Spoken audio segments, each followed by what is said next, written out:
Hello, Cherry Creek Medical Class. I wanted to introduce Laura Oliver to you. She's going to talk to you about what she does in the medical end of things. And so, Laura, thank you so much. And the show is all yours. Great. Thank you very much for this opportunity. I appreciate it. As Chris mentioned, my name is Laura Oliver, and I am the practice manager of a plastic surgery and wellness office. I have a little bit different approach and a little bit of different background than what I'm sure you're used to hearing or watching. When I was in high school, I always thought that I wanted to get into the medical world. I always had a dream of either being a nurse or being a physical therapist. I felt like it was important to continue to offer great care, and the medical industry is always changing.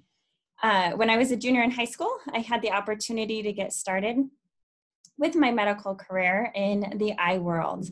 So I started working for an ophthalmologist, and I was front desk, but then I got to start doing more of the visual field tests, glaucoma tests, and I thought, this is great. I got my foot in the door, headed in the right direction.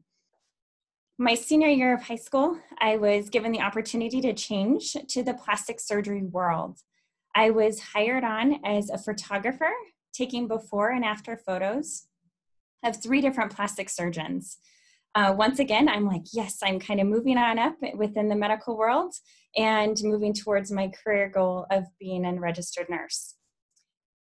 As the opportunity came, I would try to volunteer to go in with as many patients that I could with one of the male plastic surgeons. And I remember that he was just simply removing stitches. And next thing I knew, I was on the floor. I had passed out. The patient was looking over me.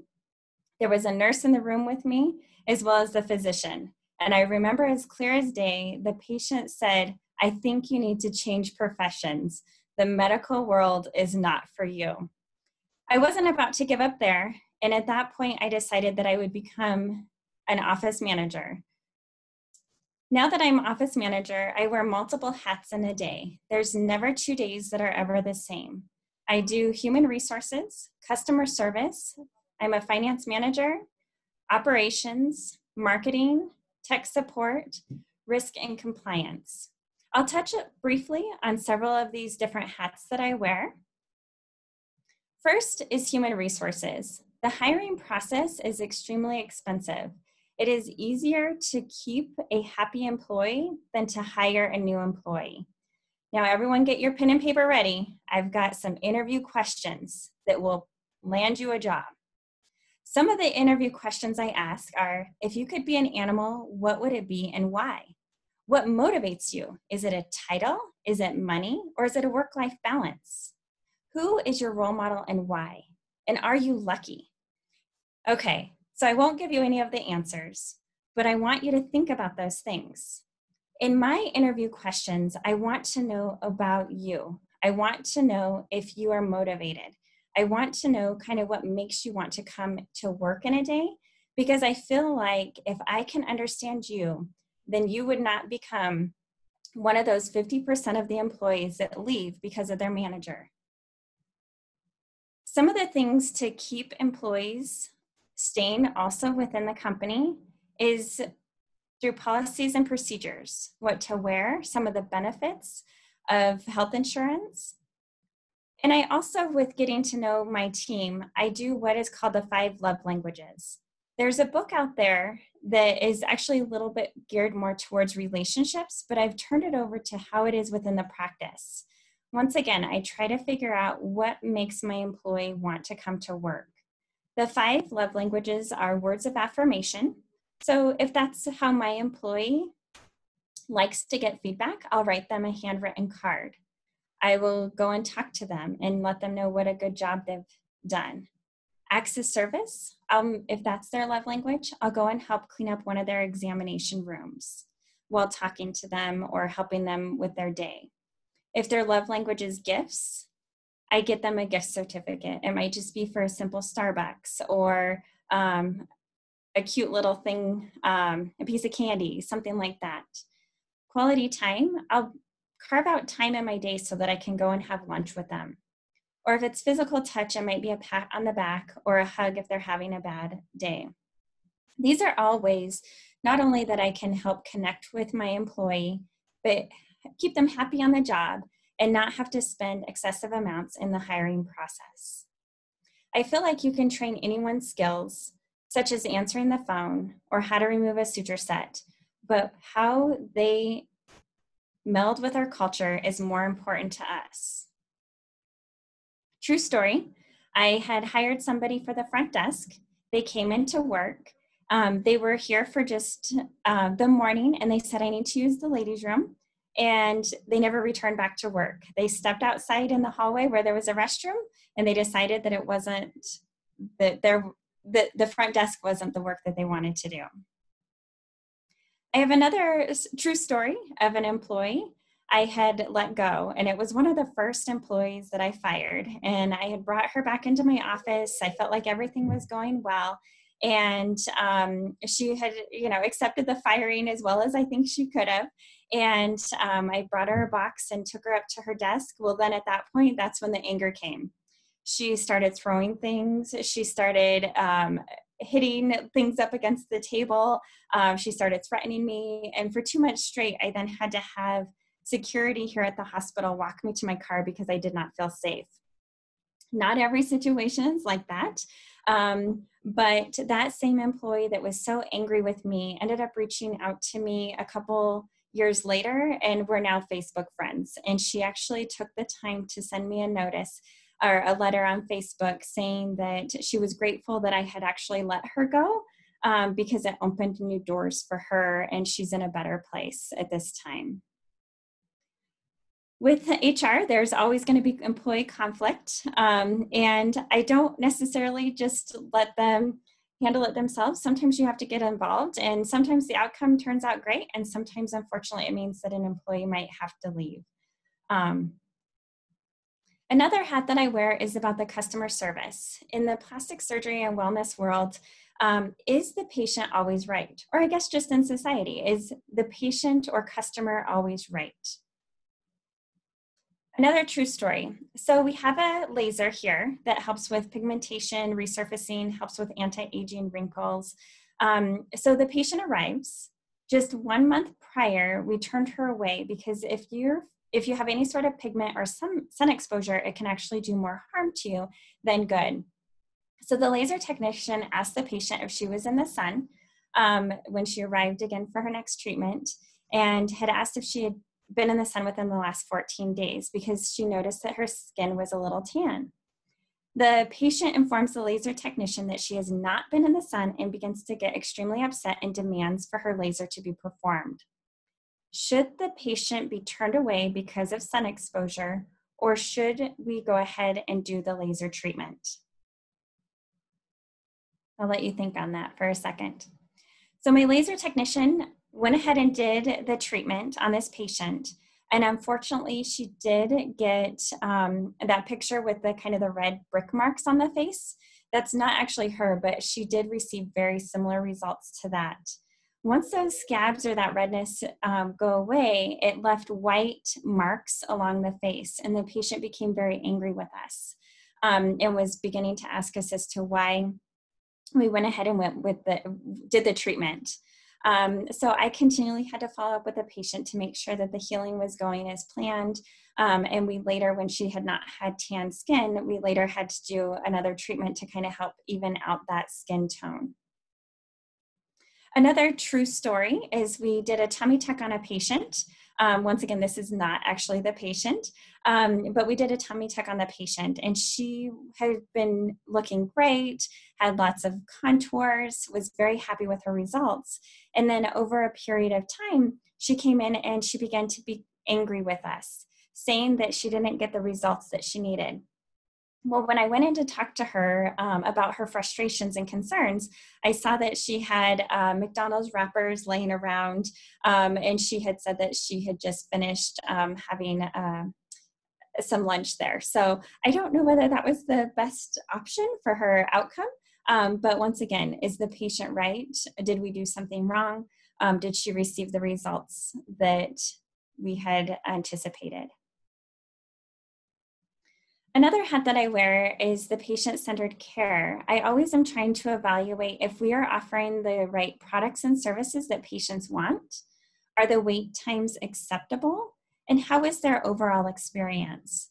Within our industry, we do not accept insurance, and so a patient chooses to come to see us. I tell my team that change is always good. Without change, we cannot keep our customers or patients happy, and without change, we can't learn and grow. So we kind of joke that our mascot is the butterfly because change is beautiful. Another hat that I wear is the operations management. With that, it's the change process.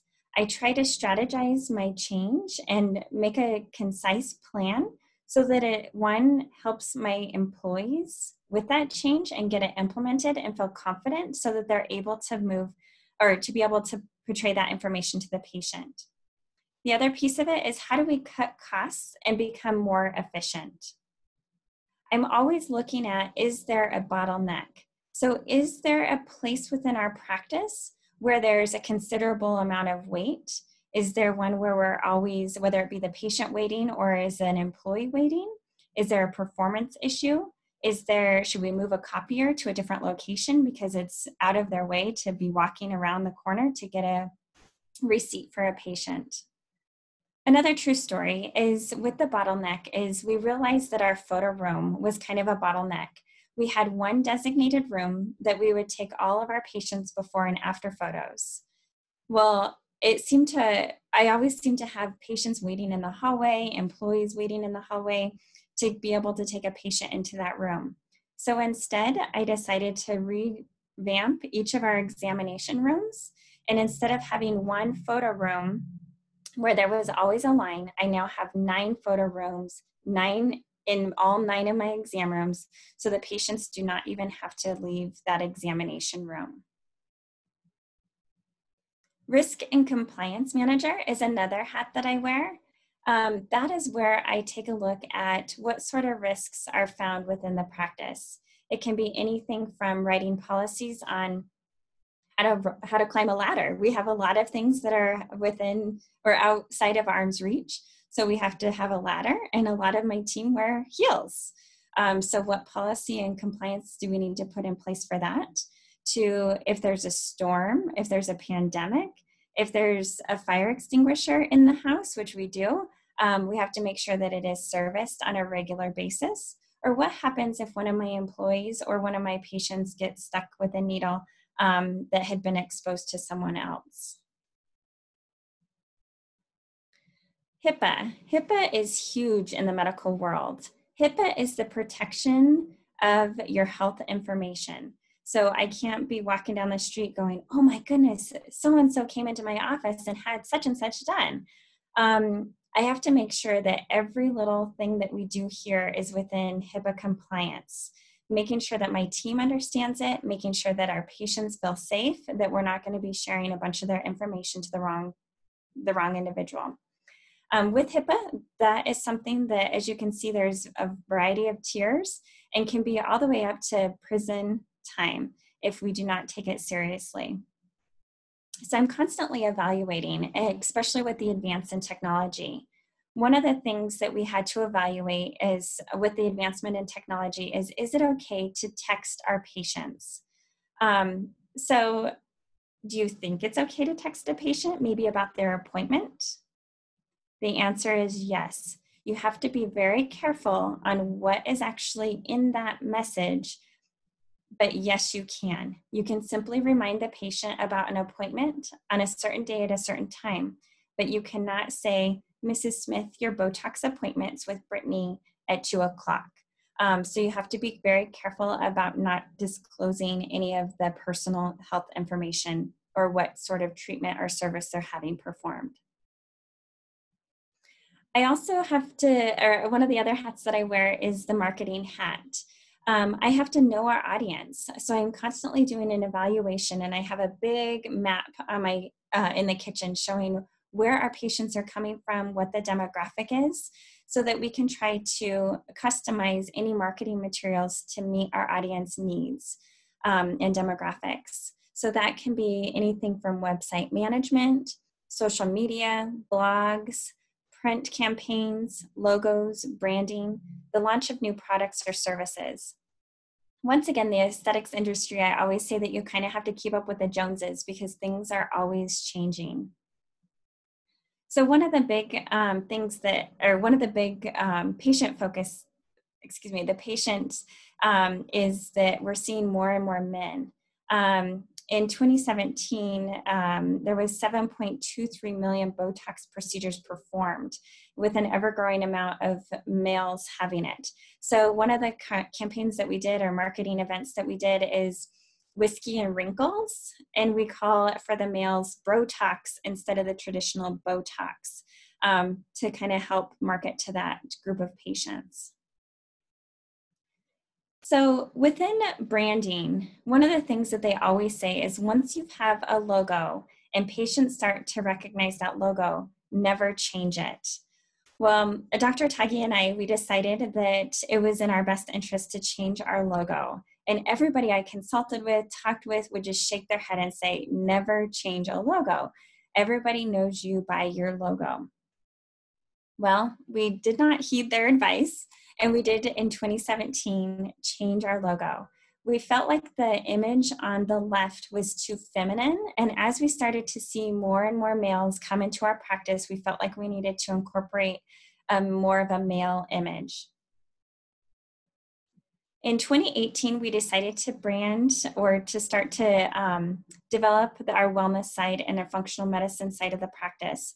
So in 2018, we continually were working with different designers to create a graphic or a logo and a theme and a feel for the wellness and functional medicine side of our practice. And that's when we came up with Basana Health and Wellness. And at first we were going to try to incorporate it within the Atagi brand or logo, but we felt like it wouldn't give us what we needed to be able to convey the message that we were looking for. So we're starting to develop that brand and that logo recognition for Basana Health and Wellness. Another hat that I wear is the financial manager. I always try to make sure that we're making a profit. We are a for-profit business, and like I mentioned earlier, we are a cash pay practice, so we do not depend on insurance reimbursements. With that, I do break my QuickBooks report down so that I'm able to see how much each provider is bringing in revenue-wise and if they're making their salary, basically. I hold each of my providers almost like their own business and hold them accountable for their different products and services. If I notice that there is a decline in any sort of product or service, I always bring that individual into my office and we discuss, strategize, and develop a marketing plan so that we can see a turn in that revenue. So once again, there are never 2 days that are ever the same. I do wear multiple hats. That's not always the case when you're in the medical field, but with our practice, we're a small enough practice that I do wear multiple hats to be able to meet the needs of our practice. So just to circle back, I've been in this industry since I was a senior in high school, so many years. We're going on about 20 years that I've been with Dr. Taghi, and needless to say, I can actually go in the operating room, see a surgical procedure, and I'm not passed out on the ground. Thank you. Great job. It was funny. I always laugh at your first story about seeing the stitches come out and saying, oops. Yeah, I'm getting better though. Like I said, it's even Dr. Taghi goes, soon you're going to be doctor. And I go, oh no, thank you. Well, very good. So again, I'll have a place at the end of this video for the kids to post questions, and I'll email you those. And when you get a chance, that you respond back, and we'll take care of it that way. Thank you so much. I'm going to stop recording, but I will stay on the Zoom call with you. Okay.